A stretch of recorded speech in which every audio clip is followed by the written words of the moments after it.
Ẹ kú dédé ìwòyí o. Orúkọ mi ni Sam Adéọ̀sùn. Òjò àánú òun ni ó tún dé ní àṣálẹ́ yìí. Ẹ jẹ́ á gbàdúrà. Orúkọ Jésù, ní orúkọ Jésù Kristi. Ayérayé nínú àwọn ọ̀run, a dúpẹ́ lọ́wọ́ yín lẹ́ẹ̀kan sí i. A yìn lógo torí pé ṣé torí pé àmì yín dúró láéláé. Ẹ̀yin ni kì í ṣe àwa. Mo gbàdúrà ní alẹ́ yìí lórúkọ Jésù Kristi, Olúwa ẹ gba ògo. Mo pè lálẹ́ yìí ní ìhà tèmi, ṣùgbọ́n ó lè jẹ́ ọ̀sán ní ìhà tìwọ Ọlọ́run. Ó lè jẹ́ alẹ́ náà, ó sì lè jẹ́ àárọ̀. Gbogbo ìgbà tí ìbá jẹ́, ó sì lè jẹ́ òru. Torí pé bí Ọlọ́run ti ń bẹ tẹ̀mí ẹ bẹ láàyè, the God we serve, time and space cannot deny him. Lẹ́ẹ̀kan sí bàbá, Olúwa ẹ gba ọpẹ́ wa. Mo gbàdúrà lónìí, Ọlọ́run yóò fọwọ́ tọ́ ọ, Ọlọ́run yóò sì fọwọ́ kàn ọ́. Ògo rẹ̀ yóò farahàn, àánú rẹ̀ yóò ṣiṣẹ́ lẹ́ẹ̀kan sí. Gbọ́ àdúrà Jésù Olúwa wa. Àmín. Praise the Lord. A dúpẹ́ lọ́wọ́ Ọlọ́run gẹ́gẹ́ bí ẹ ti mọ̀. Àwa gan ti tẹ̀sí ẹ̀. Mo sọ fún wa wípé pẹ̀lú oore ọ̀fẹ́ Ọlọ́run pé live broadcast a máa dá a sí. Ọlọ́run dẹ̀ ń gbà fún wa. Tí wọ́n gan bá wò ó ní tòní ìwárí pé ó ti better sí. In fact, and stream with HD. A dúpẹ́ lọ́wọ́ àwọn ọmọ mi wa tí wọ́n wà ní orílẹ̀-èdè Britain. Wọ́n ní ká má dárúkọ wọn. These people are amazing people. Kì í ṣe nípa tiwọn nìkan, ṣùgbọ́n lórí eléyìí tí à ń sọ yìí, wọ́n béèrè lọ́wọ́ wa ní àwọn ọjọ́ kan sẹ́yìn kí ni àwọn nǹkan tá a tètè nídìí kíákíá. Nígbà tá a sọ fún wọn, wọ́n dẹ̀ tètè bá wa ṣe. Òun náà ni ẹ̀ ń wo picture. Nígbà pé picture yẹn dáa sí, mo dẹ̀ gbà pé streaming yẹn ó dẹ̀ dùn sí. Bá dẹ̀ sì tún bọ̀, kó má tún yà wá lẹ́nu pé a tún dáa sí.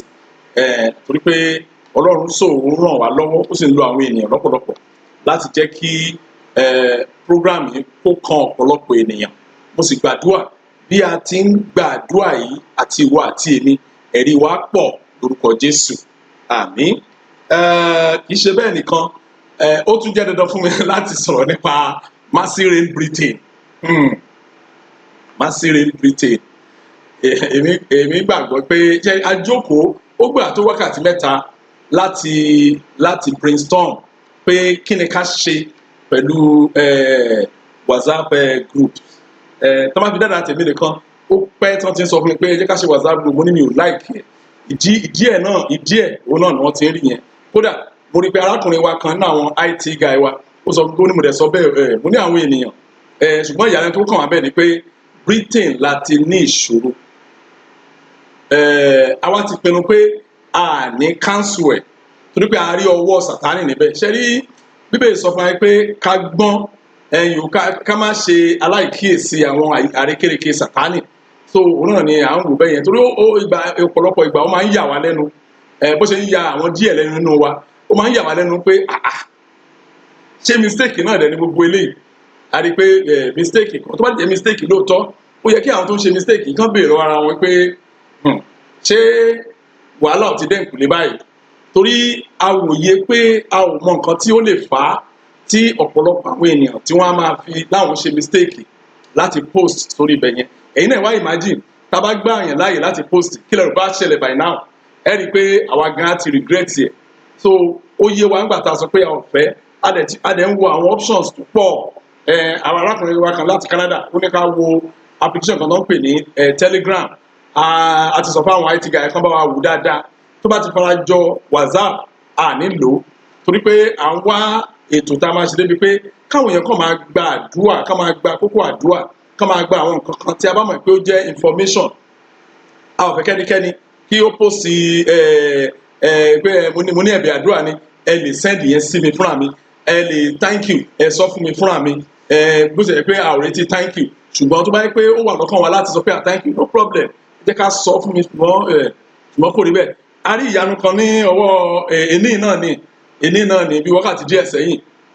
Ní Britain náà ni ẹnìkan change orúkọ Mercy Reign, ó change ẹ̀. Kì í ṣe pé ó change ẹ̀ pátápátá. Àkànṣá monitor gbogbo channel wa online ní alẹ́ 24 hours la fi wà online. Ìgbà míì tó bá rẹra la máa ń kúrò ní online. Ẹ̀rí àkànṣá àṣàìdé tí wọ́n send notification sí wa pé ẹnìkan ti change Mercy Reign Britain, ó ti sọ ní Mercy Reign Britain 3. Àwọn á wò pé kí ló dé, a lọ wò ó àti ibẹ̀ láti ń wò pé kì í ṣe ojú lásán, àwọn ò sì ní gbà. Tá bá ní ká mú kúrò, ọ̀pọ̀lọpọ̀ àwọn ènìyàn tó níláárí, ọ̀pọ̀lọpọ̀ àwọn ènìyàn tí wọ́n ṣe tán àti gbàdúrà, wọ́n ṣe tán àti gbọ́ ọ̀rọ̀ Ọlọ́run, wọ́n ṣe tán àti mọ̀ kún èyí tí wọ́n ti mọ̀, wọ́n wà ní Britain tán pọ̀. A sì fẹ́ kí àwọn kọ̀ọ̀kan tí wọ́n ti pinnu pé àwọn ò ṣáà ní gbà ṣá, àfẹ́jẹ́ kí wọ́n dàrú mọ́ wọn lọ́wọ́. Mo gbàdúrà, àdúrà ò ní ṣe tiẹ̀ náà tì, ó dẹ̀ ní bá wọn forí kó. Lots of things are happening. Olórin kan nìyẹn nínú ètò kan tó máa ń ṣe ní Nàìjíríà, wọ́n ní strange things are happening. Ó ti ń di strange things lójú wa. Tí wọ́n náà bá wò, arábìnrin kan sẹ́ndì conversation wọn pẹ̀lú ẹnìkan pé ó bínú gan-an, pé mélòó láwa ò tí ì rí. Ṣùgbọ́n ẹ jẹ́ ká fìyún lẹ̀, ká má lọ fọ̀rọ̀ lẹ̀, ká má sọ míì. Ẹ jẹ́ ká kọjú sí iṣẹ́ gan-an tá a ní lónìí.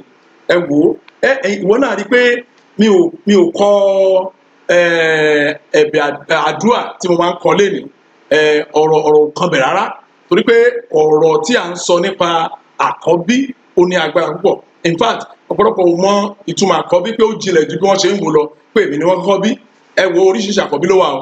Àkọ́bí kan tó wà jẹ́ pé àkọ́bí gangan, àkọ́bí kan nìyẹn. Àkọ́bí kan wà jẹ́ pé lóòótọ́ ẹni tó bí ó lè jẹ́ àkọ́bí lójú ayé, ṣùgbọ́n wọ́n ti ṣe abortion tẹ́lẹ̀, ẹni tó bí àkọ́bí yẹn ti ṣe abortion tẹ́lẹ̀. Àkọ́bí kan náà tún nìyẹn. Àwọn àkọ́bí kan wà tó jẹ́ pé nínú ìpàdé tí alẹ́ yìí láti máa mọ oríṣiríṣi àkọ́bí. Ẹlòmíràn níwẹ̀, èmi kọ́ ni bàbá mi kọ́kọ́ bí, but bóyá brọ́dà mi kú, so èmi wá ti di àkọ́bí báyìí. Àkọ́bí náà ní tó bá wàá rí ìdí ẹ̀ tó fi jẹ́ pé ìwọ tó bá ṣàti wà ní àkọ́bí báyìí, àkọ́bí náà ló jẹ́. Ẹ jẹ́ ká lọ sínú ọ̀rọ̀ Ọlọ́run. Tá a bá wo kókó program ti àṣálẹ̀, wọ́n ní àkọ́bí, that is first fruit, first born, the beginning of strength. Àkọ́bí, ìpilẹ̀ṣẹ̀ agbára. Nǹkan tí Bíbélì Yorùbá pè nìyẹn. Wọ́n ní àkọ́bí, ìpilẹ̀ṣẹ̀ agbára. A rí bẹ̀ yẹn fàyọ nínú ìwé inú ọ̀rọ̀ Ọlọ́run, nínú ìwé Genesis orí 51 ẹsẹ̀ 3. The book of Genesis chapter 49.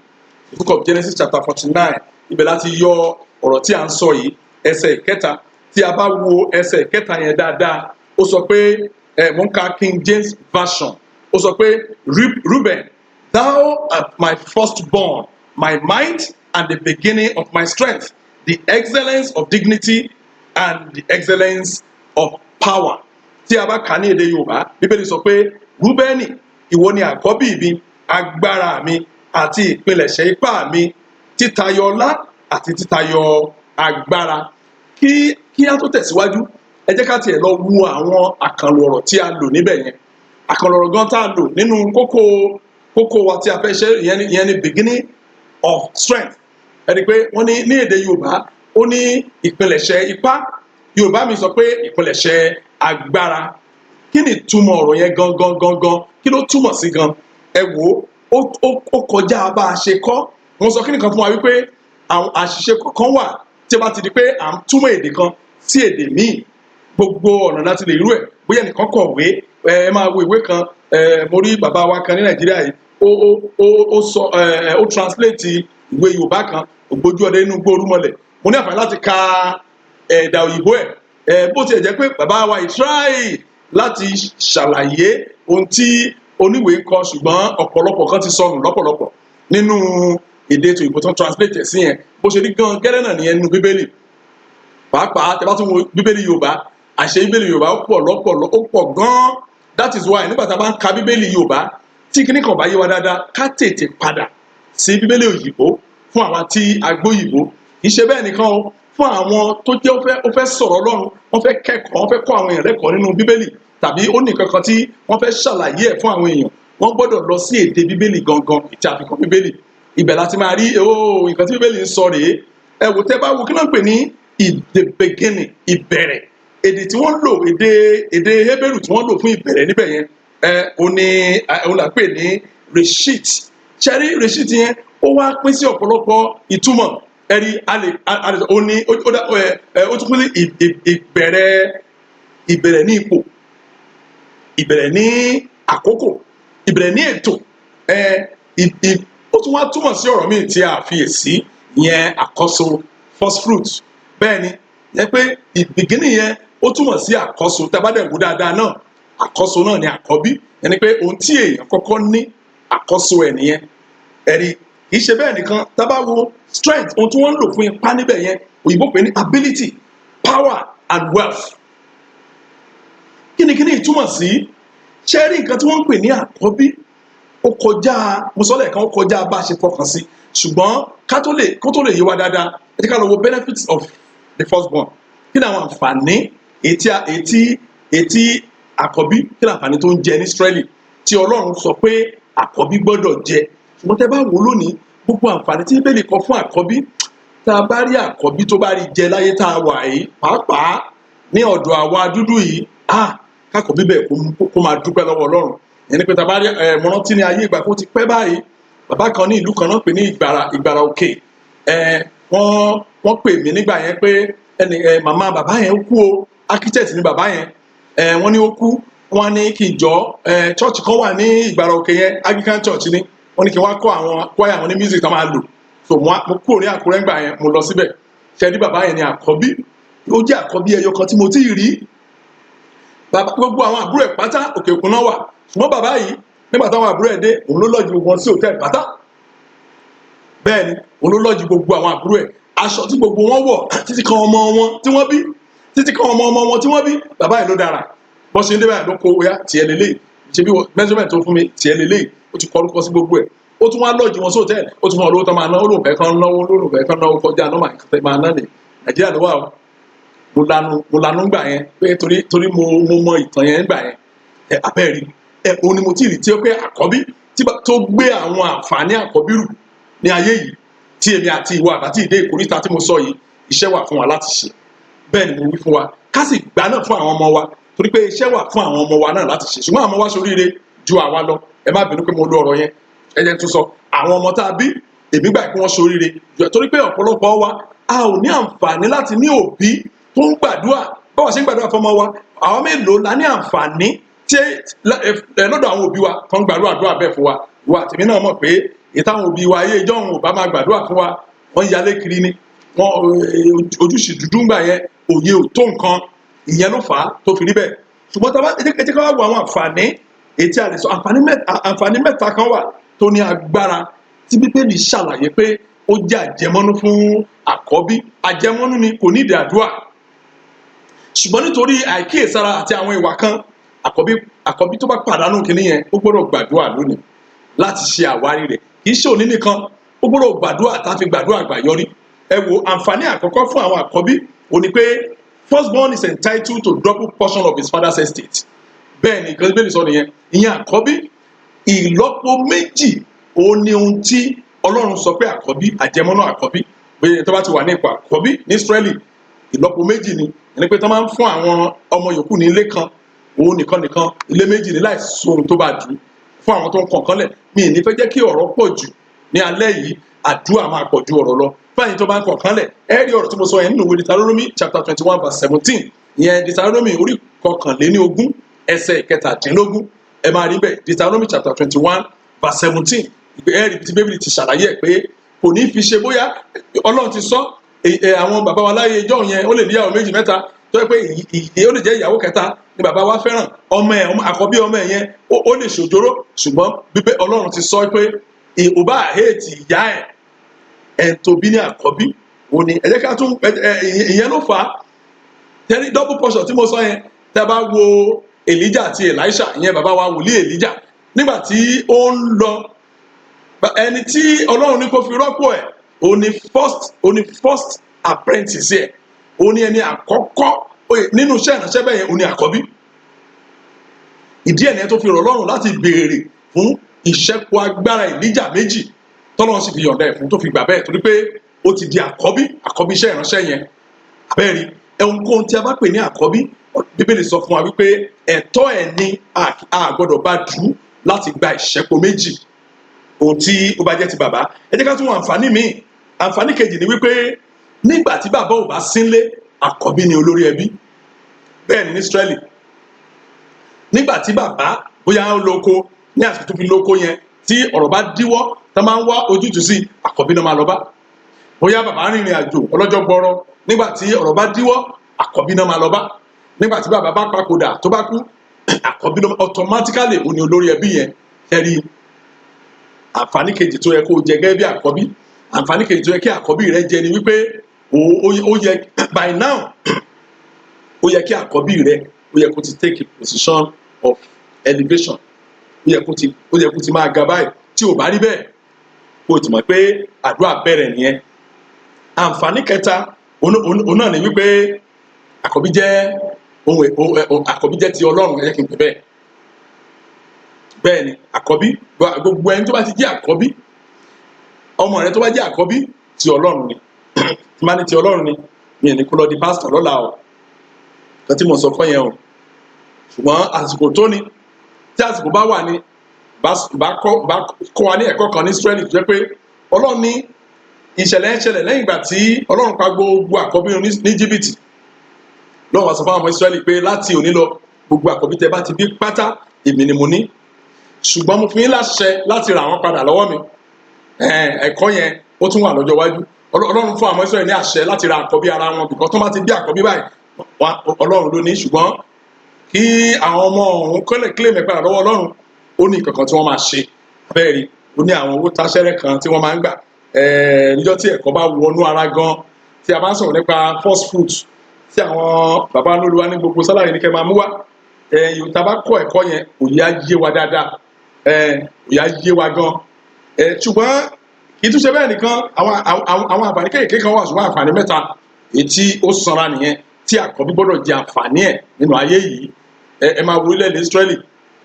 Ọlọ́run sọ nínú Exodus orí 4 ẹsẹ̀ 22, Exodus chapter 4 verse 22, ó ní Ísírẹ́lì ní àkọ́bí òun gbogbo orílẹ̀-èdè pátápátá. Tẹ́ bá wáyé kẹka kẹ́ wo ọ̀rọ̀ agbára tí Ọlọ́run sọ sórí orílẹ̀-èdè Ísírẹ́lì, abájọ títí dòní olónìí ọ̀rọ̀ náà ń ṣẹ o, torí pé ìlérí yẹn Ọlọ́run sọ pé títí láéláé ni. Tẹ́ bá wo orílẹ̀-èdè Ísírẹ́lì dáadáa, àwọn tó mọ̀ nípa ìtàn tí wọ́n bá sọ ìtàn orílẹ̀-èdè Ísírẹ́lì fún wa, á mọ̀ pé kékeré labẹ́kéré kì í ṣe mímì ìpàdé òní orílẹ̀-èdè yẹn. Torí kí ló fà á? Wọ́n gbé agbára Ọlọ́run ti sọ̀rọ̀ sínú ayé wọn. Ọlọ́run dẹ̀ ní kì í ṣe fún ọdún kan ọdún méjì, títí ayérayé ni. Abẹ́rẹ́ ìhun ló jẹ́ àǹfààní mẹ́ta tí àkọ́bí gbọ́dọ̀ jẹ nínú ayé yìí. Ní ká wá wo kí ló wá fà á, àwọn kí làwọn kan tó lè fà á kí wàhálà, ìdààmú, làásìgbò, ìfàsẹ́yìn, àìní ìtẹ̀síwájú, ìdúrólójú kan, kí ló lè fà á tó fi lè wọnú ayé àkọ́bí. Ẹ̀rí ohun mẹ́rin ọ̀tọ̀ọ̀tọ̀ ni. Àwọn ohun mẹ́rin ọ̀hún òun la fẹ́ gbógun tì. Ara ìdí ẹ̀ ni ẹ tún sọ pé mi kọ kókó àdúrà tèmi mi kọ́lẹ̀. Ara ìdí ẹ̀ nìyẹn. Ara ìdí ẹ̀ náà sì ni pé ó nílò àlàyé ká tó lè gbàdúrà bẹ́ẹ̀. Ká má kàn máa gbàdúrà láì lóye, torí ní tèmi o kí n tó pe àdúrà, àdúrà tí mò ń pè ò pọ̀, ọ̀rọ̀ inú ẹ̀ ló pọ̀. Ìdí ẹ̀ tọ́rọ̀ inú ẹ̀ fi ń pọ̀ ni pé nígbà tí bá ti ṣe orí ọ̀fẹ́ tí wọn náà fẹ́ gbàdúrà, torí pé àlàyé ọ̀rọ̀ ti yí ọ dáadáa, àti gbàdúrà àwa rọrùn lọ́pọ̀lọpọ̀.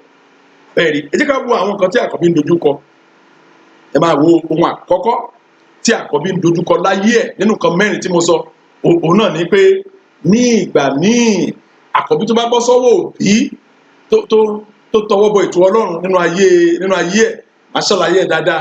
Ẹ rí i pé ní ayé ìgbà kan, mo sọ fún wa pé àwọn òbí wa láyé ìgbà kan, pàápàá àwọn tó bá jẹ́ láyé táwa tó bá jẹ́ bíi 40s and above, tí wọ́n bá ní òbí tó gba Jésù gbọ́tọ̀kọ̀tọ̀kan, kan máa dúpẹ́ lọ́wọ́ Ọlọ́run, torí pé àwọn ibi kan ti fò wọ́n dá. Ṣùgbọ́n ọ̀pọ̀lọpọ̀ wa a ò nílò àǹfààní bẹ́ẹ̀. Ẹni òbí kan ṣe gbé ògo ẹnìkan agbèfẹ́ lòmíì, á ní kán bọ̀ ń pààrọ̀ kíní kan, mo fẹ́ràn ọmọ yìí.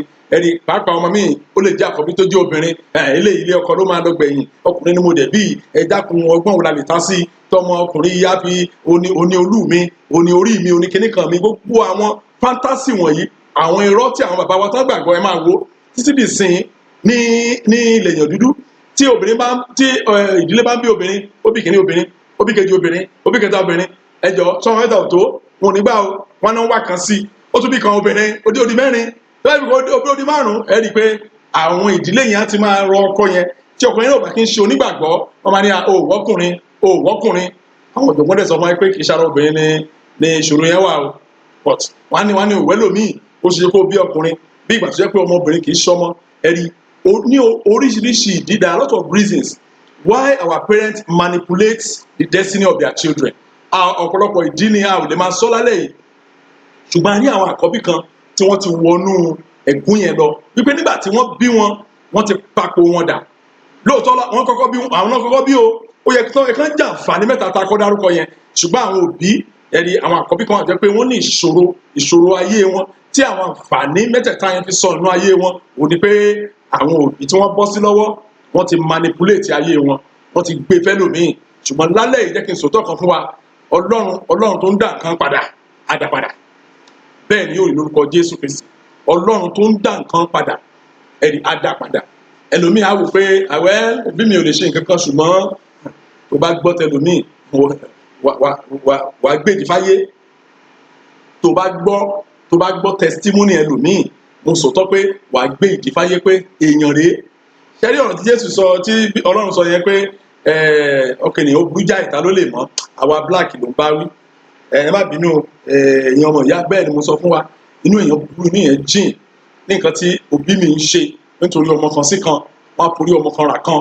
Lálẹ́ yìí a ó gbàdúrà, tó bá pọ̀ sàn ní ìwọ wà a ó gbàdúrà, bó jẹ́ ìrọ̀lẹ́ ni a ó gbàdúrà, bó jẹ́ òru gànjọ́ mo ní a máa gbàdúrà. Ọlọ́run sì gbọ́.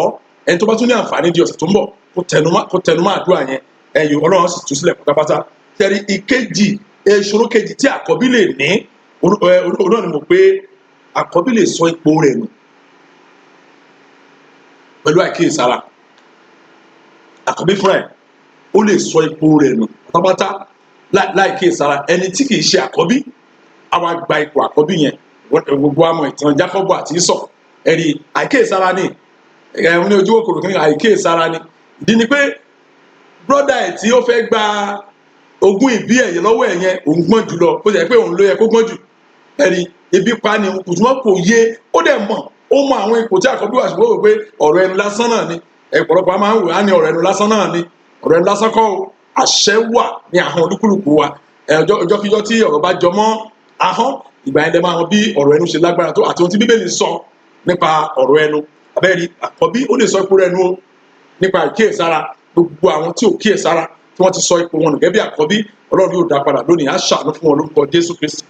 Ẹ̀rí egun kẹta tó já àwọn àkọ́bí, òun náà ni mo pè ní ẹ̀ṣẹ̀. Ó lè gba orí ọ̀fẹ́ àkọ́bí dànù lọ́wọ́ ènìyàn. Bí àpẹẹrẹ bí Rúbẹ́nì, ẹ̀rí ṣẹ́rí Rúbẹ́nì yẹn ó wù mí ká tiẹ̀ ká ní Kíróníkà kínní, ní ìwé Kíróníkà kínní, òun láti máa rí nínú ìwé. ẹ bá lè tètè ṣí Bíbélì ní o, torí àfẹ́ fi Bíbélì, àfẹ́ fi ṣíṣí Bíbélì, àfẹ́ fi ọ̀rọ̀, àfẹ́ fi disturb, torí àdúrà àti àwọn gbà méje péré náà ni. Ṣùgbọ́n ó wù mí ká lo ogún ìṣẹ́jú yẹn ká fi kólẹ̀. Mo sọ fún wa, mo ní Kíróníkà kínní orí ìkarùn-ún ẹsẹ̀ ìkínní. Ẹ̀yin tẹ̀ ń kọ́lẹ̀ tí bá ti ń tún pè lẹ́ẹ̀mejì mẹ́ta, kì í ṣe pé bóyá wù mí pé bẹ́ẹ̀ o, ṣùgbọ́n fún ẹ̀yin tí ẹ̀ ń kọ́lẹ̀ ni. Bíbélì sọ pé wọ́n ní now the sons of Reuben, the firstborn of Israel, for he was the firstborn. Ṣé ẹni bẹ́ẹ̀ ẹ̀yin tẹ́ bá jẹ́ ọ̀mọ̀wé, ọ̀rọ̀ yẹn á yé yín, for he was the firstborn. Yẹn ni pé àkọ́bí ni ẹni tẹ́lẹ̀, he was, it's not he is the firstborn, he was the firstborn. Only he was the firstborn, but for as much as he defiled his father's bed, his birthright was given unto the sons of Joseph, the son of Israel. Tẹ̀lébẹ́ yẹn wọ́n ní jẹ́ àwọn ọmọ Rúbẹ́nì àkọ́bí Ísírẹ́lì, nítorí òun ni àkọ́bí. Ṣùgbọ́n bí ó ti ṣe pé ó bà ẹni bàbá rẹ̀ jẹ́, ẹ̀rí kí ni Rúbẹ́nì ṣe lára àwọn concubine bàbá rẹ̀, ó lọ fi pa bá lò. Yẹn ni pé ó ti bà àkéte bàbá ẹ̀, ó ti bàjẹ́. Ẹ̀rí ẹ̀gún ti wá wà lórí ẹ̀ pé gbogbo ọlá, gbogbo iyì, gbogbo ẹ̀yẹ, gbogbo double portion of blessing tí Ọlọ́run yọ̀ǹda fún àkọ́bí ń kàkó lórí ẹ̀. Mo gbàdúrà tí a bá rí àkọ́bí tó ti wọnú ẹ̀ṣẹ̀ lọ, bí Ọlọ́run ti ń bẹ tẹ́mi ẹ̀ ń bẹ láàyè, Ọlọ́run yóò fi àánú gbà á. Bẹ́ẹ̀ ni Ọlọ́run yóò fi àánú gbà àkọ́bí náà. Ìwọ tó ń gbọ́ mi tó bá pẹ́ ọkọ rẹ̀ àkọ́bí ni, ṣùgbọ́n torí ẹ̀ṣẹ̀, ẹni ó ti wá dàbí house boy nínú fámìlì wọn. Kì í ṣogun ìdílé o, má máa gbọ́ ọ̀rọ̀ táwọn ará bí ń sọ o, ọ̀nà àtijẹ́ tí wọ́n ní o. Wọ́n ti sọ pé ìyá kan nínú ilé kan ló ń ṣe ẹ́. Ẹni mo wà ní ọ́fíìsì àwọn brọ́dà wa kan, wọ́n ṣẹ̀ dé láti orílẹ̀-èdè Finland ni. So àwa ní kásáré pàdé, èmi ò sí ilé, wọ́n fẹ́ wá bá mi, ó dàbí tí mo wà kò jìnnà síbi tẹ́ wà. Wọ́n á débẹ̀, wọ́n ń ṣàlàyé ohun tójú wọn rí lọ́dọ̀ àwọn ará bíi abẹ́rẹ́ wọn lọ́dọ̀ àfáà yẹn. Ó ní ipò tó fẹ́ jẹ yẹn, politics yẹn múra dáadáa, ká bẹ́ẹ̀ ṣiṣẹ́ kan, ọkùnrin tá a lè ń sọ yìí kò dìbò rí ká tó sọ politics. Bàtí òmò bí tó ti wá ọgbọ́n ọpọlọ ní o, tí ẹ máa wò tí ọkùnrin bá níṣòro tó bá lọ chọ́ọ̀chì kan tó níṣòro bóyá ṣe ń lọ déédé kò lè lọ déédé tí bàbá pásítọ̀ bá ti wo ìyàwó rẹ̀ pé ìyàwó ní ṣọ́ọ̀ṣì wọn kì í ṣe ọmọ ṣọ́ọ̀ṣì wọn, ìyàwó ẹ̀ ló máa jìyà. Ìgbà yẹn máa gbọ́ pé ìyàwó ẹ̀ ń lo ògo rẹ̀. Ṣùgbọ́n pé ọkọ àti ìyàwó wọ́n já fánú chọ́ọ̀chì yẹn tí iṣẹ́ ọkọ bá dojúrú, ta ló máa jìyà ẹ̀? O tí mọ̀, ìyá ló máa jìyà ẹ̀. Ó lè jẹ́ ìyá ọkọ tàbí ìyá ìyàwó. Òun ni wọ́n á ní tó pé ìyá ọkọ ti kú gbà yẹn, ìyá ìyàwó ni òun ló ń ṣe wọ́n. Kì í ṣe bẹ́ẹ̀ o. Ọ̀pọ̀lọpọ̀ nǹkan ló yẹ ká mọ̀ nínú Bíbélì tó yẹ mọ̀ sọ fún wa pé ọ̀rọ̀ Ọlọ́run ó ní agbára times 50 ju àdúrà lọ. Nígbà tí èèyàn bá ti mọ ọ̀rọ̀ Ọlọ́run, àdúrà easy, ọ̀nà tó máa gbé gbà ó easy, bó ṣe máa gbà gan ó máa rọ̀ ẹ́ lọ́rùn. Mo gbàdúrà pé tí a bá rí ẹnikẹ́ni tó pé nípa ẹ̀ṣẹ̀, ọ̀pọ̀lọpọ̀ àǹfààní ti dùn gẹ́gẹ́ bí àkọ́bí, Ọlọ́run yóò fi àánú gbà lónìí lórúkọ Jésù Kristi. Ogun kẹrin, mo ní mẹ́rin ni tó ń jẹ àwọn àkọ́bí, ẹni pé Ọlọ́run fúnra rẹ̀ ó lè rí àkọ́bí kan lẹ́pa ó fẹ́ lómi ìdíkò ẹ̀. Àti ìmọ̀ díẹ̀ dòní ìdí tọ́lọ́run fi ń ṣe. Ṣùgbọ́n ẹ̀kọ́ kan wà tó ń pè ní ìyànfẹ́ election. Bẹ́ẹ̀ ni election bá ṣe ń pè ní gbàtà bá fẹ́ dìbò, election, ẹ̀kọ́ yẹn election ni fún àwọn ọ̀jọ̀gbọ́n nínú Bíbélì, ọ̀rọ̀ yẹn á ti yé wọn. Election, ìjọ tí àyè election bá yọ, ó dà pé mo ti sọ̀rọ̀ tó jọmọ́ election dáadáa lórí ohun àánú. Ẹ wò ó, Ọlọ́run á ṣàánú fẹ́ni tó lóun fẹ́ ṣàánú fún un ló sọ bẹ́ẹ̀ o. Àmọ̀ díẹ̀ tó fi rí bẹ́ẹ̀ odò ní olónìí o. Kò tí ì sí àwọn ọ̀jọ̀gbọ́n tó lè wádìí àánú Ọlọ́run. Níbi tí àánú Ọlọ́run bá ti ṣiṣẹ́, tọ́lọ́run fúnra rẹ̀ gan fúnra ẹ̀ bá ní ẹni báyìí ọ̀la ló máa kú. Ṣùgbọ́n tí àánú Ọlọ́run bá bẹ̀rẹ̀ ní ẹsẹ̀kẹsẹ̀, Ọlọ́run á káńsù ọ̀rọ̀ yẹn. Bí Ọlọ́run ti sọ pé òun ò ń gbé ọ̀rọ̀ kọjá orúkọ òun, ó máa káńsù ẹ̀. Àánú Ọlọ́run ló jẹ́ bẹ́ẹ̀. Ẹni tí wọ́n ti pín ẹran ẹ̀, táwọn NRC wọ́n ti pín ẹran ẹ̀ pátápátá, wọ́n ti jẹ́ tán pátápátá, kó kàn òkú ni, ó kàn rìn ni. Tí àánú Ọlọ́run bá ṣiṣẹ́, ẹran tán jẹ yẹn sì máa wà nínú wọn, ṣùgbọ́n ẹni á refuse to die, á dẹ̀ ṣe rere lójú wọn. Àánú Ọlọ́run máa jẹ́ kí iṣẹ́ èèyàn kó rú ọ̀tá lójú ni wọ́n máa wò pé ìkíní náà bá ṣe ṣe náà fún lágbájá ní títí ẹ bàjẹ́, a máa ṣe fẹ́ ni ó kàn dúró gbọngbọn. Àánú Ọlọ́run nìyẹn. Ọlọ́run lè fagilé àkọ́bí kó fẹ́ lómi ìdípò ẹ̀. Ọlọ́run ṣe fún àwọn ọmọ Jósẹ́fù nígbà tí wọ́n lọ tí Jósẹ́fù kó àwọn ọmọ ẹ̀ méjì tó kó lọ bá bàbá ẹ̀. Bàbá àwọn ọmọ méjèèjì ni ó fi hàn wọ́n nígbà tí Ísákì tí ó wá sí, ó ti di àti ń pè ní Ísírẹ́lì nígbà yẹn, tó wá bá Jósẹ́fù ní Íjíbítì. Jósẹ́fù wá káwọn ọmọ ẹ̀ ní dáàdì, àwọn tí mo bí síbí rèé o. Ẹ̀rí kò tí ì sọ pé ẹ̀gbọ́n ní àbúrò, bàbá wa gbé ọwọ́ lé àwọn yẹn báyìí, ó ṣọwọ́ báyìí sórí àwọn ọmọ yẹn. Ọwọ́ ọ̀tún ló yẹ kó wà ní orí ẹ̀gbọ́n, kọ́wọ́ òsì kó wà lórí àbúrò gẹ́gẹ́ bí àṣà ní Ísírẹ́lì. Bàbá wa ṣe bẹ́ẹ̀, ó wá cross ọwọ́. Bàbá yóò dẹ̀ ríran, ojú ti ń dà láàmú. Jákọ́bù Jósẹ́fù tó jẹ́ bàbá àwọn méjèèjì wọ̀nyí, ó ti mọ àṣà, ó ti mọ ìṣe, ó ti mọ ìgbàgbọ́ sí Ọlọ́run Ísírẹ́lì. Ó ti fi ọmọ tó yẹ kí bàbá gbọ́wọ́ ọ̀tún lé, ó ti fi sáàyè ẹ̀ tó bàbá ò ríran dáadáa. Now ó ti fi ọmọ tó yẹ kó wà lọ́wọ́, ṣùgbọ́n bàbá ò ṣe bẹ́ẹ̀. Bàbá cross ọwọ́, ẹ̀mí Ọlọ́run bà ní bàbá. Ẹni gbogbo èrè àkọ́bí ń kó fábúrò. Ẹni Ọlọ́run ṣe bẹ́ẹ̀ náà dáadáa. Mo gbàdúrà gbogbo àwọn tí ò rí àánú gbà, tí ọwọ́ Ọlọ́run ṣòdì sí wọn lónìí lórúkọ Jésù, Ọlọ́run yóò pinnu rẹ̀ láti ṣàánú fún wọn lórúkọ Jésù Kristi. Ẹ wò ó, kíní kan máa fẹ́ fi kún wọn. Torí èmi àti ẹnìkan sọ̀rọ̀ ní àárọ̀ ìní, wọ́n sọ fẹ́ náà pé dákun o, ìpàdé kan wà tí mo máa ń wà live ní online ní ọjọ́ Friday ní aago 10. Olóhùn ọmọ olóhùn á lọ bẹ́ẹ̀ kí n fún un ní link. N bá fún arákùnrin ní link o. Nígbà tí mo fún wọn ní link tán kọ́, wọ́n á pè mí padà pé wọ́n ti lọ wo ọ̀rọ̀ tí mo kọ sí i pé àwọn àkọ́bí ló wà fún àwọn, kì í ṣe àkọ́bí. Mo ní wáàyè kó ṣáàdúró kó gbọ́. Tí arákùnrin mi tó bá ń gbọ́, tàbí tá a bá rí ẹlòmíì tó ti lò lọ́kàn pé mi kì í ṣàkọ́bí, jẹ́ kí n gba àdúrà fún ọmọ mi tó jẹ́ àkọ́bí ni màá ṣe wà níbẹ̀. Jẹ́ kí n fi kíní kan hàn wá ní Bíbélì ká tó lọ gbàdúrà. Mo ń wo aago, jẹ́ fi kíní kan hàn wá ní Bíbélì. Ìkan mo fẹ́ fi hàn wá ni wípé Ọlọ́run lè fi ẹnikẹ́ni ṣe àkọ́bí, títóbi agbára ènìyàn. Ẹ rí pé ọ̀rọ̀ yẹn fẹ́ jọ mọ́ ohun tí a sọ pé Ọlọ́run lè rí àkọ́bí lẹ́pa. Bẹ́ẹ̀ ni ìdàkejì ọ̀rọ̀ yẹn ni pé wò ó, ẹni tó jẹ́ àbígbẹ̀yìn tó bá wu Ọlọ́run tán, ó lè fi ṣe àkọ́bí. Ìwọ àti èmi mẹ́rin tó ń pè ní ọba Dáfídì dáadáa nínú Bíbélì, tí a ò bá mọ̀ àṣà àwọn orin Dáfídì. Ọba Dáfídì kan náà ni bàbá Sólómọ́nì. ọba Dáfídì kan náà ní o, ọkọ Báṣẹ́bà, ọba Dáfídì kan náà ní o, ọ̀rẹ́ Jónátánì ọmọ ọba Sọ́ọ̀lù. Kábíyèsí Ọlọ́run. Ẹ ká wo Psalm 89. Wo tí ẹnikẹ́ni tó bá ráàyè, mo fẹ́ kó farabalẹ̀ ka Psalm 89. Kíní kan máa ń dùn mí fún àwa Kìrìsìtẹ́nì. Òbèrè kíní ọ̀hún. Psalm 89 ìkọkàndínláàádọ́rùn. Kíní tí mo ló ń dùn mí fún àwa Kìrìsìtẹ́nì ni pé tó bá ti di Bíbélì, tá bá ní mọ́mì ṣe ka Bíbélì á ní bẹ́ẹ̀ ní ibo lẹ́ ń kà, ó ní Psalm ni mo kà 7 ní ayé ìgbà kan mo mọ mọ́mì kan. Mi ní ìfẹ́ dárúkọ ṣọ́ọ̀ṣì wọn. Tá bá ti ń sọ̀rọ̀, a nígbà tí mo lálàá, mo ṣe jí lóru báyìí, mo mú Psalm 24, mo bẹ̀rẹ̀ sí kà, ẹ wo bí eré ni ó máa ka gbogbo Psalm yẹn lórí ni. Nǹkan tó kà yẹn ní òru yẹn lábẹ̀ sí kà fún mi. Tó bá ti kà tán, nígbà tí mo kà yẹn, mo fi Psalm 150 lé kíní kan nìkan, nígbà tí mo tún kà yẹn tán, á tún kà fún mi láti bẹ̀rẹ̀ dópin. Ìjọ kan mo á gbé bẹ́ẹ̀ láti pàṣẹ sáà máa ṣí bẹ́ẹ̀. Ó ń dárí kìlódé, mo ní ẹ máa sọ̀rọ̀ yín lọ. Màá tún kà word for word, ó ti cram it, all the 150 chapters. Ìgbàgbọ́ ọ̀pọ̀ wa ni pé ìwé sáàmù wọn fi ń jagun ni. Ọ̀pọ̀lọpọ̀ wa akasáàmù akasómi amú. Ìyẹn náà dá ó tí ìgbàgbọ́ wa bá rọ̀ mọ́. Ṣùgbọ́n tí a bá ń wá ọ̀rọ̀ tó lágbára púpọ̀, wọ́n pọ̀ bẹ́ẹ̀ nínú ìwé sáàmù. Ẹ ká lọ wo Psalm 89 tí mo sọ yẹn. Ọ̀rọ̀ tí mo bá débẹ̀ ni pé Ọlọ́run ní ipá láti fi ẹnikẹ́ni ṣe àkọ́bí. Ẹ jẹ́ ká wo bí Ọlọ́run ṣe fi Dáfídì ṣe àkọ́bí.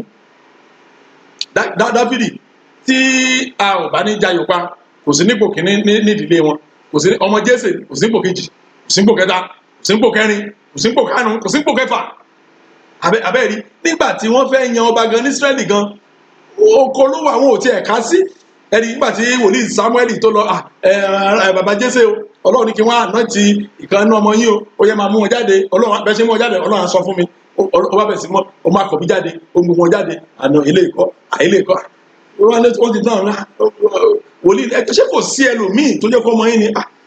Ìkan wà, ọmọdé kan wà, ọkọ nìyẹn wà, ó láìkí gbogbo gan-an, ìyẹn bí àti ẹ̀fọ́ kan tí ó sì kéré, ìyẹn ò mọ nǹkan tó ń ṣe, ìgbé àgbọn ló sì lè kọ́ orúkọ ara ẹ̀.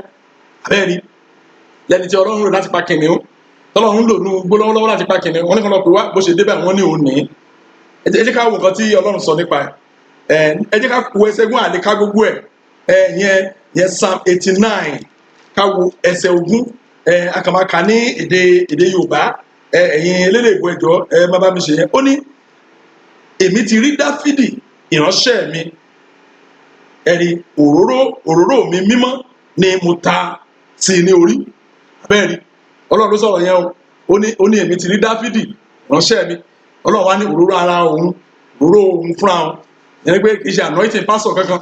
Ẹ̀rí òróró òun, kí n kú fa ìkan dá pastor tó sọ lóhùn pé ṣé dandan ni kí pásítọ̀ kan ta òró síyàn lórí ni mo ní ló ń bẹ́ẹ̀lì Ọlọ́run fúnra ẹ̀ ní òró tiẹ̀. Ó sọ fọlọ́run kó ta òró ara ẹ̀ lé ẹ lórí ìwà gámẹ̀ kó gba anointing. Ẹ̀rí Ọlọ́run ní òróró ló ń tare lórí. Ó ṣe kí n ka àwọn èdè Ìgbò kan torí èdè Ìgbò gbà mí ó wúwo ju èdè Yorùbá lọ bí èdè Yorùbá ṣe wúwo tó. Ẹ ká fò ó torí àsìkò wa ká lọ sí ẹsẹ̀ ìkẹtàdínlọ́gbọ̀n verse 27. Ó ní èmi ó sì ṣe é ní àkọ́bí, ẹni gíga ju àwọn ọba ayé lọ. Ẹ̀rí ìwé ẹ̀ ní also I will make him my firstborn. Ṣẹ̀rí pé èdè ìwé yẹn kún jùlọ. Ọlọ́run sọ pé I will make him my firstborn higher than the kings of the earth. Ọlọ́run ní wọ́n á ṣe é ní àkọ́bí, ó máa ga ju Ọlọ́run á bẹ̀ sí súre fún. Ẹ máa gbọ́ bá ẹsẹ̀ tó tẹ̀lé verse 28. Ó ní àánú mi ni èmi ò pamọ́ fún un láíláí, ẹ̀rí àti májẹ̀mú mi yóò sì bá a dúró ṣinṣin. Wò ó tó bá ráyè kádé ẹsẹ̀ tó parí tí ẹ̀ka gbogbo ẹ̀. Ó wá débì kan nínú ìwé Psalm 89. Ọlọ́run tí àwọn ọmọ Dáfídì tí wọ́n bá ṣẹ̀ kán dẹ́ṣẹ̀ kán balẹ̀ jẹ́, Ọlọ́run ní òun náà ń pàṣán o, òun náà ń pàṣán o torí pé ẹlẹ́ṣẹ̀ kan ò lè lọ láì jìyà. Ó ní ṣùgbọ́n májẹ̀mú tó ń bá ìdílé yẹn dá a máa ṣiṣẹ́ síbẹ̀. Káì alágbára o. Ẹ̀rí bóyá àti ẹ̀ lè rí gba ẹsẹ̀ ọgbọ̀n ni. Torí ó ti kọ́ sọ ní verse 29. Ó ní irú ọmọ rẹ̀ pẹ̀lú ni èmi ò mú pẹ́ títí àti ìtẹ́ rẹ̀ bíi òjò ọjọ́ oòrùn. Ẹ̀rí ó wá dé ẹsẹ̀ ọgbọ̀n ní bí àwọn ọmọ rẹ̀ bá kọ òfin mi sílẹ̀ tí wọn kò sì rìn nípa ìdájọ́ mi, bí wọ́n bá ba ìlànà mi jẹ́ tí wọn kò sì pa òfin mi mọ́.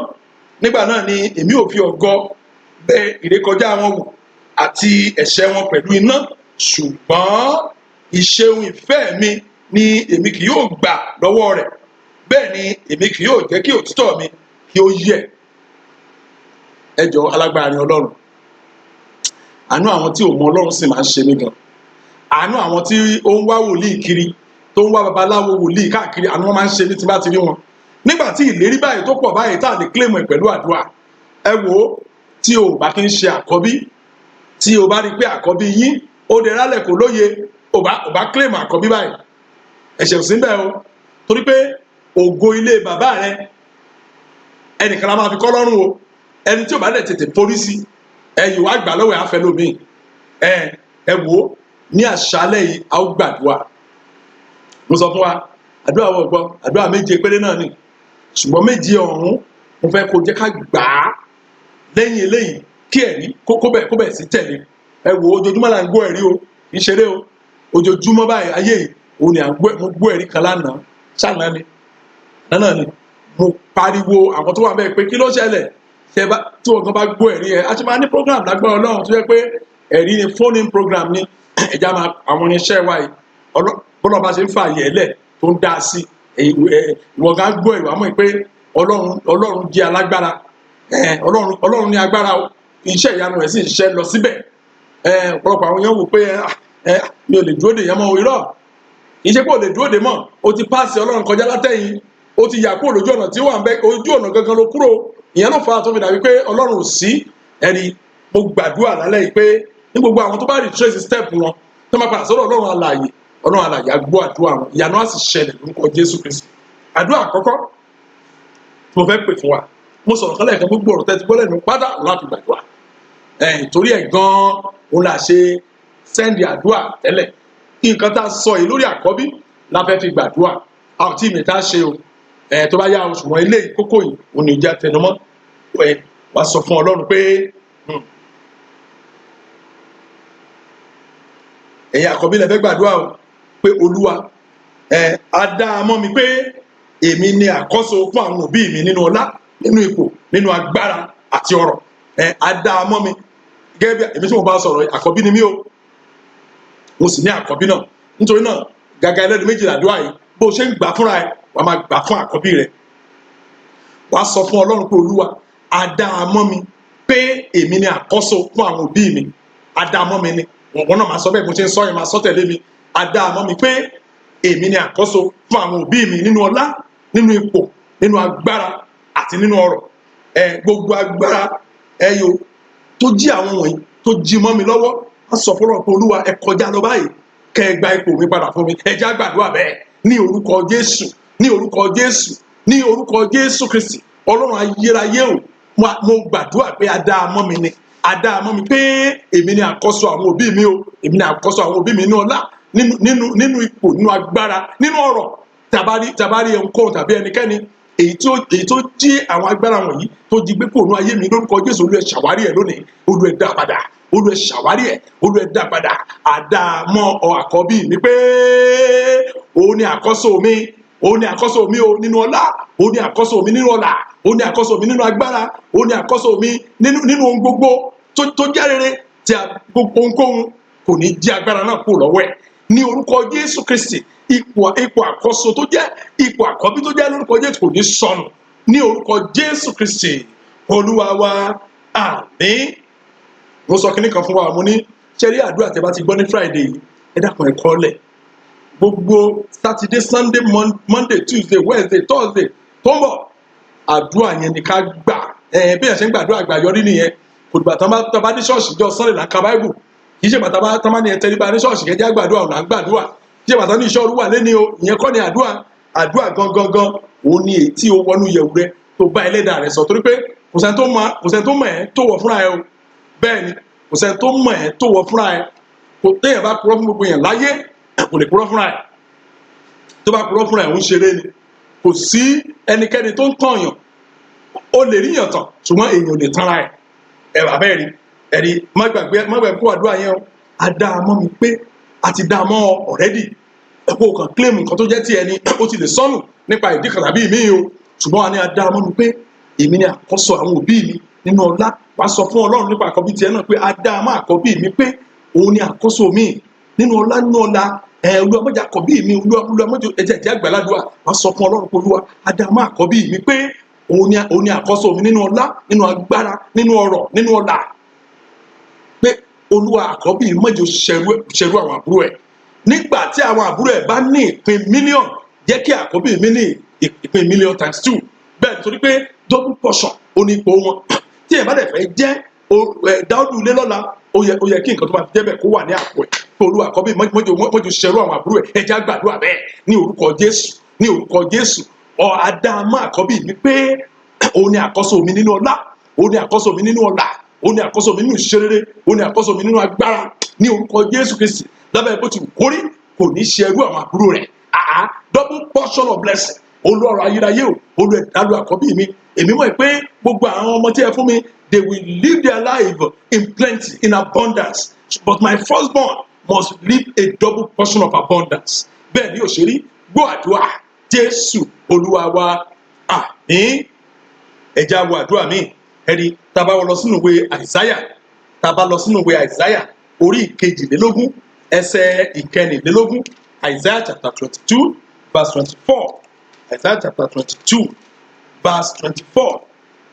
Ẹ̀rí Bíbélì wípé ó ní, and they shall hang upon him all the glory of his father's house, the offspring and the issue, all vessels of small quantity, from the vessel of cup even to all the vessel of flagons. Ní èdè Yorùbá ó sọ pé gbogbo ògo lé bàbá rẹ̀ ni wọn ò fi kọ́ ọ ní ọrùn àti ẹ̀jẹ̀ ká dúró bí ògo yẹn. Ká dúró bí ògo yẹn bẹ́ẹ̀. Nítorí nǹkan ni kókó àdúrà wa. Àbẹ́ ìgbọ́ ó ní gbogbo ògo lé bàbá rẹ̀ òun láfi kọ́ lọ́rùn. Ẹ̀rí mo sọ fún nìkan fún alẹ́ kan pé nípa by birth àkọ́bí ó nílò double portion. Wọ́n tún wá sọ fún wa pé tàbá tún wá rí ẹnikẹ́ni tó ti wo àkọ́bí yín dáadáa pé ó dàbí pé lẹ́yìn òun sì gbàgbọ́ nú pé òun sì fẹ́ jẹ gbogbo ayé òun sì fẹ́ máa kóbìnrin tó ń kiri. Ó ṣàtìmọ̀ pé ẹ̀ṣẹ̀ wà lára nǹkan tí ó ń jẹ́ kí àkọ́bí sọ ipò rẹ̀. Ẹnikẹ́ni ló làdúrà yìí. Àkọ́bí náà ò kí ń ṣàkọ́bí, ṣùgbọ́n ti ní àǹfààní láti bá wa pàdé nínú ọ̀rọ̀ yìí pé gbogbo ògo lé bàbá yẹn láti kọ́ Ọlọ́run. Tó bá jẹ́ àkọ́bí tó lálẹ́ yìí wọ́n sọ fún Ọlọ́run pé by birth I am entitled to double portion of the blessing accrued to my father's house. Therefore, I claim the glory of my father's house in Jesus' name. Ìyá àkọ́bí ṣẹ̀rí pé àjẹmọ́nú kan nìyẹn. Olúwa nípa ti ìbí ẹ̀rí mo entitled sí double portion ògo lé bàbá mi. Lálẹ́ yìí lórúkọ Jésù Kristi, ní ọ̀sán yìí lórúkọ Jésù Kristi, ní ìrọ̀lẹ́ yìí lórúkọ Jésù Kristi, gbogbo ògo lé bàbá mi ló ẹ̀ fi kọ́ mi lọ́rùn. Àdúrà tó máa gbà nìyẹn. Òjàkọ́bí tó bá kì í ṣàkọ́bí o tún lè lò ó. Torí mo mọ̀ pé ọ̀pọ̀lọpọ̀ wà tó yẹ pé wọn kì í ṣe àkọ́bí, ṣùgbọ́n wọ́n jẹ́ra pọ̀ mọ́ àwọn tó wọ́n fẹ́ gbàdúrà fún àkọ́bí tiwọn, ṣùgbọ́n tún lè jàǹfààní eléyìí o. Wípé Olúwa gbogbo ògo lé bàbá mi ní orúkọ Jésù ló ẹ̀ fi kọ́ mi lọ́rùn. Ìwọ tó bá jẹ́ àkọ́bí o tún ṣoríire. Oh Lord, I am entitled to the double portion of my father's estate. Therefore, release all the glory of my father for me. Gbogbo ògo lé bàbá mi tí àwọn èèyàn kọ̀ tí wọn ò claim, Olúwa fi kọ́ mi lọ́rùn. Ẹ jẹ́ á gbàdúrà bẹ́ẹ̀ ní orúkọ Jésù, ní orúkọ Jésù Kristi.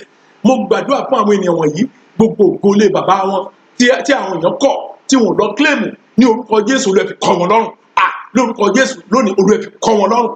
Lónìí iṣẹ́ ọ̀la, torí pé kí ni? Torí pé wọ́n ní ìṣíníyè nípa ìṣínílà yìí lórúkọ Jésù. Gbogbo ògo lé bàbá wọn Olúwa fi kọ́ wọn lọ́rùn. Olúwa fi kọ́ wọn lọ́rùn. Olúwa fi kọ́ wọn lọ́rùn. Gbogbo ògo tí àwọn èèyàn kọ̀ tí wọ́n pàtì, àwọn ọ̀rọ̀ wọ̀nyí tẹ̀lé ti sọ sínú ayé ìdílé wọn yìí kò ní padà láìṣẹ. Lórúkọ Jésù Olúwa fi kọ́ wọn lọ́rùn. Gbọ́ àdúrà Jésù Kristi Olúwa wa. Àmín. Ẹ jẹ́ á tẹ̀síwájú nínú àdúrà yẹn. Ẹ jẹ́ á tẹ̀síwájú nínú àdúrà yẹn.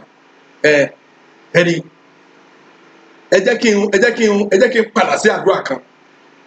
Mo sọ kíni kan fún alẹ́ kan. Mo ní ṣe rí àwọn òbí wa tí wọn ò mọ Ọlọ́run bíi tiwa. Àwọn kíní kan wà tí ọ̀pọ̀lọpọ̀ wa tá jẹ́ kìrìsìtẹ́nì lónìí tá à ní ṣe láyé lórí àwọn ọmọ wa. Ọ̀pọ̀lọpọ̀ kìrìsìtẹ́nì lónìí kò ní gbé ògo ẹnìkan fẹ́nìkan. Mo ní ìgbàgbọ́ bẹ́ẹ̀. Torí pé kí ni ìmọ̀ ti pọ̀ sí, òye ti pọ̀ sí ohun tí ò yé àwọn bàbá àti ìyá wa àtijọ́ ó yé àwa dáadáa. A sọ fún Ọlọ́run every manipulation by my parents to take away my portion, that God should retrieve it back to me. Gbogbo àyídáyídà àwọn òbí mi láti gba ìpín mi fẹ́lòmíì nínú ìdílé wa, Olúwa bá mi já bàbá yìí lónìí. Ẹ wo iṣẹ́ tí a ti ṣe ti pẹ́ ni o. Má jẹ́ kí n tàn án. Èmi àti àwọn arákùnrin kan ṣe sọ lẹ́ni àwọn òbí kan mo mọ àwọn òbí kan tó jẹ́ pé gbogbo ire tí ó yẹ kí àwọn ọmọ wọn jẹ pátá wọ́n ti jẹ́ mọ́ tiwọn. Bẹ́ẹ̀ ni mo wí fún wa, wọ́n ti jẹ́ mọ́ tiwọn. Mo ń ṣe àlàyé kan fún àwọn ọmọ mi kan lónìí. Mo ní mo mọ bàbá kan, mo forúkọ bò wọ́n láṣìírí. Nígbà táwọn bàbá yìí fẹ́ kú, wọ́n pa tó adìyẹ 15 àti àwọn oríṣiríṣi èròjà àti oògùn. Kí ló fà á? Wọ́n á ní bàbá ti kú o, wọ́n ti lọ o, àti ilé ọjọ́ tí wọ́n ti bẹ̀rẹ̀ sí aṣọ tí wọ́n ti mú last time nígbà tí bàbá kú tó tún sọ jí. Ó yẹ aṣọ yẹn dáṣà ṣe lè rí lọ́jà. Wọ́n tún para pé wọn bàbá ti jí padà. Bàbá tó sún àwọn ọmọ yẹn náà ní ẹ wò kí ló ṣẹlẹ̀. Bàbá tá kú báyìí odidi 4 hours wọ́n ti satisfy kó ti kú. Ẹ̀rí bàtà wọn náà wádìí dáadáa wọ́n rí pé bàbá ti so ẹ̀mí ẹ̀rọ. Ó dẹ̀ ti gbó àwọn ọmọ yẹn ti ń darúgbó gan. Àmọ́ kátà máa pè wọ́n mọ́ bóyá great transform grandchildren tẹ̀ yéèyàn wọn. Torí àwọn òyìnbó mi rò bóyá wọ́n ní èdè fúnrú nǹkan bẹ́ẹ̀. Abẹ́rẹ́ wọ́n láti wá wádìí wọ́n lẹ́bẹ̀ẹ́ sí padìyẹ wọ́n náà máa padìyẹ kan àwọn ọmọ kan àwọn kan wà tán ti darúgbó sí lẹ́pẹ́ wọ́n mọ nǹkan tó ṣẹlẹ̀ nígbà yẹn. Wọ́n ní adìyẹ báyìí náà máa pa tó bá ti kú báyìí òótọ́ rẹ̀ ni nígbà tí wọ́n ṣọ́ bàbá yìí bó ṣe pé báyìí wọ́n kàn padìyẹ yẹn ni bàbá yẹn ò jí mọ́. Mi ò mọ bó ṣe ṣe o bóyá ìlànà tọ́lọ́run ni o bóyá ìlànà ti àwọn arábí ni mi ò mọ o ṣùgbọ́n bàbá wọn ò jí mọ́. Bẹ́ẹ̀ ni àwọn bàbá wọn wọ̀nyẹn àwọn manipulations ti pọ̀ jù náà agbára òkùnkùn ní ìgbà tí wọ́n ẹ̀yọ́ á sọ fún Ọlọ́run every manipulations by my parents to transfer glory in their family. I was sọ fún Ọlọ́run pé Olúwa retrieve back my portion for me. Ìpín tèmi tó jẹ́ tèmi yẹn Olúwa dá padà fún mi. Tí ẹni kò tẹnu mọ́ o a sì máa tún àwọn ọmọ gbà bẹ́ẹ̀ o a sọ fún Ọlọ́run gbogbo àyídáyídà tó ń bẹ lọ́wọ́ òbí mi nínú agbára òkùnkùn láti yí ìpín mi fún ẹlòmíì. Olúwa gba ìpín mi fún mi. Ẹ jẹ́ gbàdúrà bẹ́ẹ̀ ní orúkọ Jésù ní orúkọ Jésù. Gbogbo àyídáyídà all manipulations by my parents to change my glory for another person, Lord retrieve it back for me. Olúwa dá padà fún mi. Olúwa gbọ́ ìpín mi Olúwa lọ gbà á. Lónìí gangan ní okòwò dọ̀dọ̀ la Olúwa lọ gbà á. Olúwa lọ gbà fún mi. Olúwa lọ gbà fún mi. Olúwa lọ gbà fún mi. Gbọ́ àdúrà Jésù Kristi Olúwa wa àmín. Mo ń gbàdúrà yẹn fúnra mi kó náà lè mọ̀ bó ṣe máa gbà ní o kó lè yé wa dáadáa. Ewu ẹja tẹnumọ́ àdúrà yẹn ti abára yìí ẹja gba apá kejì ẹni every manipulation by anybody to take away the portion of my firstborn. O gbọ́dọ̀ múlùkọ àkọ́bí ẹ o wà á dárúkọ àkọ́bí ẹ yẹn gbogbo àyídáyídà lọ́wọ́ ẹnikẹ́ni láti gbé ìpín àkọ́bí mi fún ọmọ ẹlòmíì. Olúwa fi ọwọ́ agbára yín gbà padà fún àkọ́bí mi. Wà á dárúkọ ẹja gbàdúrà bẹ́ẹ̀ ní orúkọ Jésù ní orúkọ Jésù. Ọlọ́run ayérayé o gbogbo àyídáyídà èkùnkùn gbogbo àyídáyídà ibi lọ́wọ́ ẹnikẹ́ni lórílẹ̀-èdè àgbáyé láti mú ìpín àkọ́bí mi láti fi sẹ́tẹ̀lómìn lórúkọ Jésù. Olúwa ẹ gbà padà Olúwa ẹ gbà padà gbogbo àwọn tó wà lábẹ́ àdúrà ìpátá gbogbo àyídáyídà ẹnikẹ́ni ní àgbáláyé láti mú àkọ́bí wọn kó gba ìpín rẹ̀ lọ́wọ́ ẹ̀ kó wá gbé fẹ́lòmíì ní orúkọ Jésù. Olúwa ẹ gbà padà Olúwa ẹ gbà padà gba ìpín wọn fún wọn gba ìpín wọn fún wọn gba ìpín wọn fún wọn gba ìpín wọn fún wọn.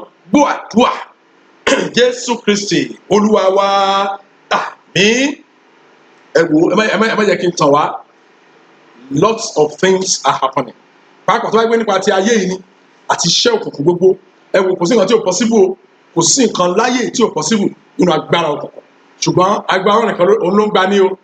Tẹ́nìkan máa ní òun ní agbára kan níbi kan kò sí agbára kan níbi kan o. As far as I'm concerned ní ìwọ̀nba orí ọ̀fẹ́ tí Ọlọ́run fún wa àti wádìí rẹ̀ àti rí pé kò sí ẹnikẹ́ni lábẹ́ oòrùn yìí tó lè gba ẹlòmíì là. Jésù nìkan òun ló lè ṣe é. Tó bá lè ti mojú Jésù fúnra ẹ wo mo máa ń sọ báwọn èèyàn mo ní no one has a monopoly of the spirit of God.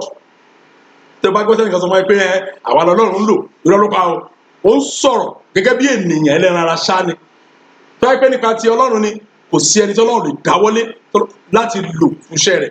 Aṣọ ìkéde tẹ́bìlì sì ti fàya wọn náà lè lọ orí eékún rẹ kó gbàdúrà àgbàyọrí Ọlọ́run á sì ràn wá lọ́wọ́ lórúkọ Jésù Kristi. Arákùnrin kan sọ̀rọ̀ kan fún mi kí n sáré sọ̀rọ̀ yìí fún wa ká tẹ̀síwájú àdúrà yìí. Arákùnrin yẹn sọ wípé èmi àti wọn jọ gba àwọn àdúrà kan ṣùgbọ́n gẹ́gẹ́ bí o ti mọ̀ wọ́n á sọ̀rọ̀ kan fún ọmọ ní bọ̀dá tí n bá sọ fún yín pé ẹ̀yin nìkan ni mò ń gbàdúrà fún, irọ́ ni mo pa o. Tí n bá dẹ̀ ní kí n máa dárúkọ gbogbo àwọn tí mò ń gbàdúrà fún lórúkọ lẹ́yìn ẹnì kọ̀ọ̀kan tí máa ń ka orúkọ yẹn láti January 1 mi lè parí ẹ̀ ní December 31 òtọ́ tó wà ń bẹ̀ nìyẹn, láì jẹun láì mú láì ṣe kankan ojoojúmọ́ request mi gbà mí lọ bí 400. Mo ní ṣùgbọ́n mo ti fi ọ̀nà ẹ̀ o, iṣẹ́ ta rán mi pé kí n fọ̀nà ẹ̀ wo òpó ọ̀nà nìyẹn o, tẹ̀lé ọ̀nà yẹn, àṣírí á tú, etí ẹ̀ ló bá tú sí. Kò sí ẹnìkan tí ó jẹ́ pé èmi nìkan la kó agbára, kò sí nǹkan tó ń jẹ́ bẹ́ẹ̀. RNG ló ń wò yẹn àti metaphysics ló ń wò yẹn, àyè metaphysics ayọ̀ tó bá yá ṣàlàyé ẹ̀. Ṣùgbọ́n nígbà tí arákùnrin gba àdúrà, mo ní àṣírí kan wà lọ́wọ́ dádì ẹ̀ tó yẹ kó sọ, ṣùgbọ́n nígbà tí wọ́n kọ́ béèrè lọ́wọ́ dádì ẹ̀, ó ní láyé kò sí nǹkan kan, òun ò ṣe kankan rí. Arákùnrin láì sọ fún mi, ṣùgbọ́n ó gba ìmọ̀ràn mi, ìwé àdúrà wà lọ́wọ́ ẹ̀, ó ti download ìwé àdúrà wa, ó wá tẹra mọ́ àdúrà yẹn fún ọjọ́ 3, ó parí ẹ̀ sí ọjọ́ bádé ẹ̀, ó ti mọjọ́ bádé ẹ̀, wá parí ẹ̀ sí ọjọ́ bádé ẹ̀. Ẹ wo bàbá ẹ̀ fúnra ẹ̀ ló pè é, testimony ọ̀sẹ̀ mo ṣe sọ fún wa yẹn, bàbá ẹ̀ ló pè é tó sọ pé ọmọ mi ó béèrè kan gbà yẹn, ṣùgbọ́n nígbà tó wáyé kéré nǹkan báyìí ni mo ṣe. Àwọn ọ̀rọ̀ tó ní agbára tó pé etí mẹ́ta ò gbọdọ̀ gbọ́ tí bàbá ṣe torí àwọn ọmọ ẹ̀. Bàtò tó pé padà pé mi tí ìsòtọ́ kan lẹ́ẹ̀kan ó tún fi kún. Àwọn arẹ́rìn mo ní bágbé Ọlọ́run ṣe iṣẹ́ nìyẹn, wọ́n náà ti di bẹ́yẹn, wòlíì ò sọ fún ẹ o, àbí wòlíì kan ló sọ. Mo ní bọ̀ tó ti fi ọ̀nà ẹ wo ọ̀nà kan náà ní o, ìlú ẹ kó jẹ́ ká tọ̀. Ṣùgbọ́n ọ̀pọ̀lọpọ̀ kìrìsìtẹ́nì ọ̀lẹ ni wọ́n fẹ́ gbé iṣẹ́ àgbàṣe fún àwọn ìyẹn ló fi rọrùn fáwọn kan láti ní kí tó ṣe kíní kan lọ mú wòlíì wá, máa kó wòlíì méje lọ sórí òkè. A wà nínú ẹnìkan sọ fún mi lẹ́nu pé wòlíì yẹn sọ fún mi pé inú ọjà ló wà báyìí, wòlíì méje ló kúrẹ̀ kó wọnú ọjà. Àwọn ti ya wòlíì nìyẹn, wọ́n ti wá wèrè nìyẹn. Nígbà tí èèyàn bá wà ní ọjà, wòlíì méje kọ́ máa gbàdúrà láàrin ọjà, wèrè ti dé nìyẹn. Kò sí nǹkan tó ń jẹ́ bẹ́ẹ̀. Ẹ̀rí ó ní wòlíì kọ̀ọ̀kan 20,000, ó jẹ́ méje ńkọ́ jẹ́ 140,000. Ọlọ́run dẹ̀ wà ń bẹ́ẹ̀, iṣẹ́ Ọlọ́run alààyè tèmi sìn. Bẹ́ẹ̀ni ẹ já tẹ̀síwájú àdúrà wa. Tí n bá ti ní àǹfààní láti sọ̀rọ̀ gbà mí, kàn sáré sọ ni kó yé lè yé wa. Ẹ wo àdúrà kan wà bíi ẹ̀rí mo sọ wálé kan pé àkọ́bí lè sọ ipò rẹ̀ nù. A sọ nítorí àṣìṣe, gbogbo àṣìṣe tí mo ti ṣe, gbogbo àṣìṣe tí ọmọ tàbí gbogbo àṣìṣe tí àkọ́bí mi ti ṣe, ẹ̀rí tó fi sọ ipò rẹ̀ nù. Bàbá Olúwa fàánú dáríjì, Olúwa kẹ́ gba ìpín wa fún wa. Ẹ já gbàdúrà bẹ́ẹ̀, orúkọ Jésù, gbogbo àwọn tó ń gbọ́rọ̀ mi wọ̀nyí, gbogbo àṣìṣe tí àkọ́bí ti ṣe pátá, bóyá àwọn tàbí ọmọ wọn, èyí tí ó gba ipò dà lọ́wọ́ wọn tí wọ́n fi dàbí ẹrú àwọn àbúrò wọn, lórúkọ Jésù Olúwa ṣàánú lónìí, Olúwa ṣàánú, àánú yín la bẹ̀bẹ̀ fún, Olúwa ṣàánú, ẹ ti lè ṣàánú fáwọn tẹ́ ṣàánú fún, Olúwa jẹ́ kán rí àánú gbà, gbogbo àṣẹ tí wọ́n ti ṣe, èyí tó gba ìpín wọn dà lọ́wọ́ wọn tí wọ́n fi gbé ìgbé ayé àṣeyọrí ní orúkọ Jésù Kristi, Olúwa gbà padà, Olúwa fi àánú gbà padà, Olúwa gbọ́ àdúrà Jésù Kristi Olúwa wa, àmín. Mo tún sọ fún alẹ́ kan pé ẹ̀ṣẹ̀ lè sọ àkọ́bí di olórí burúkú. Gbogbo ìlérí tó ti ní tó jẹ́ àjẹmọ́nú, ìyẹn ò ní ìdádúrà, àdánù kúrò lọ́wọ́ ẹ̀. A sọ fún Ọlọ́run, ẹ wo tó mo sọ fún wa o, ẹ wo tí àkọ́bí kan bá wà, yẹn pé tí bóyá ìkejì ni àbí kẹta àbí ẹ̀tọ́ bí ṣìkẹrin tó bá kọ́ ilé duplex, tí àkọ́bí náà bá kọ́ duplex, àdúrà ò ti gbà, ẹ gbà bó sọ fún wa. Double portion ni àti tó bá kọ́ méjì irú ẹ̀ tàbí tó bá kọ́ mansion, ó gbọ́dọ̀ jẹ́ double portion. Nǹkan tí Bíbélì sọ nìyẹn. Adẹ̀rẹ̀ tí ń pàdé àwọn àkọ́bí kan tó yẹ pé ọwọ́ Ọlọ́run bẹ lára wọn. Olúwa gbogbo ẹ̀ṣẹ̀ tí mo ti ṣẹ̀ gẹ́gẹ́ bí àkọ́bí, èyí tó ń jẹ́ kí n gbé ìgbé ayé ẹ̀yìn, tàbí gbogbo ẹ̀ṣẹ̀ tí mo ti ṣẹ̀ gẹ́gẹ́ bí àkọ́bí tó ń jẹ àkọ́bí mi lógún, ní orúkọ Jésù Olúwa fi àánú dáríjì, ẹ jẹ́ gbàdúrà bẹ́ẹ̀ ní orúkọ Jésù Kristi. Gbogbo ẹ̀ṣẹ̀ tí àwọn wọ̀nyí ti ṣẹ̀, èyí tó gba ipò àkọ́bí dànù ayé wọn, gbogbo àwọn ìlérí àkọ́bí tó dá sígbó, ní orúkọ Jésù Olúwa fi àánú dáríjì, Olúwa dáríjì, fi ọwọ́ agbára yín dáríjì, kẹ́ ṣàánú wọn, Olúwa ṣàánú wọn. Gbọ́ àdúrà Jésù Kristi Olúwa wa, àmín. Ẹ jẹ́ ká gbàdúrà yìí o, ọmọ ní Ọlọ́run lè rẹ́ ní àkọ́bí lẹ́pa kó fẹ́ lómi ìdìbò ẹ̀. Bẹ́ẹ̀ ni a ti rí dáadáa nínú Bíbélì. Wọ́n ti ẹ̀ pọ̀ ìsọ̀ nǹkan kí ló ẹ̀ṣẹ̀ wo ló ṣe Ọlọ́run? kò sí. Bíbélì jẹ́ kó yé wa pé kò sí. Ó kàn wù Ọlọ́run bẹ́ẹ̀ ni. A sọ fún Ọlọ́run, jẹ́ kí n rí àánú rẹ̀ gbà gẹ́gẹ́ bí àkọ́bí. Nínú àwọn àkọ́bí tí ó rí àánú rẹ̀, tí ó rí àánú Ọlọ́run gbà, nínú àwọn àkọ́bí tí ó gbé ayé wọn bí àkọ́bí ṣe yẹ kó gbé ìgbé ayé, Olúwa ẹ̀ka mímọ́ wọn, ẹ jẹ́ á gbàdúrà bẹ́ẹ̀ ní orúkọ Jésù, ní orúkọ Jésù. Nínú àwọn tó gbọ́rọ̀ mi yìí àti àkọ́bí wọn lórúkọ Jésù, nínú àwọn àkọ́bí tí ó rí àánú gbà, nínú àwọn àkọ́bí tí ó gbé ìgbé ayé wọn bí a ṣe là á kalẹ̀, Olúwa ẹ̀ka wọn mọ́ wọn, Olúwa ẹ̀ka wọn mọ́ wọn, Olúwa ẹ̀ka wọn mọ́ wọn. Àánú yín jọ̀ọ́ ṣiṣẹ́, àánú yín jọ̀ọ́ ṣiṣẹ́, àánú yín jọ̀ọ́ ṣiṣẹ́ ní orúkọ Jésù. Àánú yín jọ̀ọ́ ṣiṣẹ́. Gbọ́ àdúrà Jésù Kristi Olúwa wa, àmín. Ẹ jọ̀ọ́ ẹ jẹ́ á gbẹ́yọ̀ kan sí. Mo sọ fún wa, mo ní inú mi dùn pé mo ń gbọ́ lójoojúmọ́ àwọn yẹn ní àwọn ń kọ gbogbo àwọn àdúrà àwọn yẹn sílẹ̀, wọ́n lè ń gbà á lẹ́yìn náà. Ẹ̀rí àdúrà yẹn sọ pé, mo sọ fún wa pé Ọlọ́run lè ṣe ẹnikẹ́ni ní àkọ́bí o. Kó o tó gbàdúrà yẹn, kó o tó tún àdúrà yẹn gbà létà, kó o try kó bá mi ka ìwé orin Dáfídì orí ìkọkàndínláàádọ́rùn, that is Psalm 89. Bá mi ka gbogbo ẹ̀ tán pátápátá. Wàá rí i pé Dáfídì ò tọ́ lẹ́ni tó yẹ ká pè ní àkọ́bí, ṣùgbọ́n jàǹfà ní àkọ́bí pátápátá. In fact, ó rí àkàtó rí àkọ́bí tó jẹ àǹfààní irú ti Jákọ́bù yẹn, irú ti Dáfídì tí kì í ṣe àkọ́bí ní ilé bàbá, kì í ṣe àkọ́bí ní ilé ìyá. Ọlọ́run ní àkọ́bí mi ni màá fi ṣe. Ẹ̀mẹ́ tó jẹ́ àkọ́bí ni Jésù ní àkọ́bí.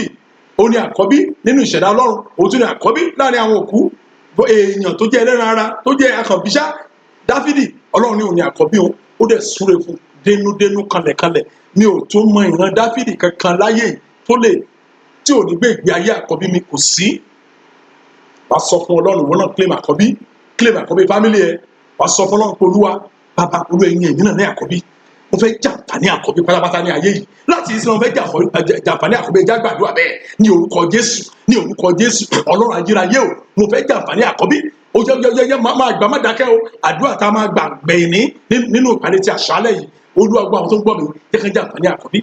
Jẹ́ kán jàǹfààní àkọ́bí ní orúkọ Jésù. Jẹ́ kán jàǹfààní àkọ́bí. Kí wọ́n lè mọ̀ wípé Ọlọ́run kan bẹ tó dá ayé àti ọ̀run. Kí wọ́n lè mọ̀ wípé Ọlọ́run kan bẹ tó jẹ́ Ọlọ́run Abrahamu, Ọlọ́run Isaki àti Jacobu. Ní orúkọ Jésù wàrà, jẹ́ kán jàǹfààní àkọ́bí ní orúkọ Jésù. Láti ìsìn lọ, jẹ́ kán jàǹfààní àkọ́bí. Gbọ́ àdúrà Jésù Kristi Olúwa wa, àmín. Ẹ jẹ́ á gbàdúrà ní orúkọ Jésù, ní orúkọ Jésù Kristi. Ọlọ́run wa dúpẹ́ lọ́wọ́ yín lẹ́ẹ̀kan sí fún oore ọ̀fẹ́ ńlá ìtẹ́ fún wa. Àǹfààní tuntun ni láti gbàdúrà lórí àwọn àkọ́bí, ìyẹn àwọn tó jẹ́ àkọ́bí àti àwọn tí wọ́n bí àkọ́bí ní orúkọ Jésù Kristi Násárẹ́tì. Gbogbo àwọn tó ti sọ àǹfààní àkọ́bí wọn nù ní orúkọ Jésù, Ọlọ́run ṣàwárí ẹ̀ lórí lórúkọ Jésù. Mo wí lẹ́ẹ̀kan pé gbogbo àwọn tó ti sọ àǹfààní àkọ́bí nù pátá, ẹ gbọ́ ọ̀rọ̀ Olúwa láti àṣálẹ́ yìí lọ. Ọlọ́run dá yín padà sí ipò yín lórúkọ Jésù Kristi láti jẹ àǹfààní mẹ́ta tí àkọ́bí ń jẹ nínú ayé yìí ní orúkọ Jésù. Ẹ̀yin àkọ́bí, ẹ gbọ́ ọ̀rọ̀ Ọlọ́run ní orúkọ Jésù. Ọlọ́run dá yín padà sí ipò àkọ́bí lórúkọ Jésù Kristi. Ọlọ́run dá ọmọ yín tó jẹ́ àkọ́bí padà sí ipò rẹ̀ lórúkọ Jésù Kristi. Gbogbo àkọ́bí tí wọ́n ti sọ ní ipò kí, gbogbo àkọ́bí tí wọ́n ní ẹrú àwọn àbúrò ẹ̀ láṣẹ, ẹ gbọ́ ọ̀rọ̀ Olúwa. Ìṣẹ̀dá yín kọ àwọn ọ̀rọ̀ òdì lónìí lórúkọ Jésù Kristi.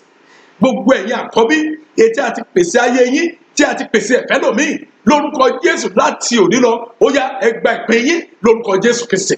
Gbogbo ẹ̀yin àkọ́bí tí ẹ struggle ní orílẹ̀-èdè àgbáyé, ní orílẹ̀-èdè gbogbo, ní orúkọ Jésù Kristi, ó yá gbogbo tó pè ní struggle kó pòórá nínú ayé yín lórúkọ Jésù Kristi.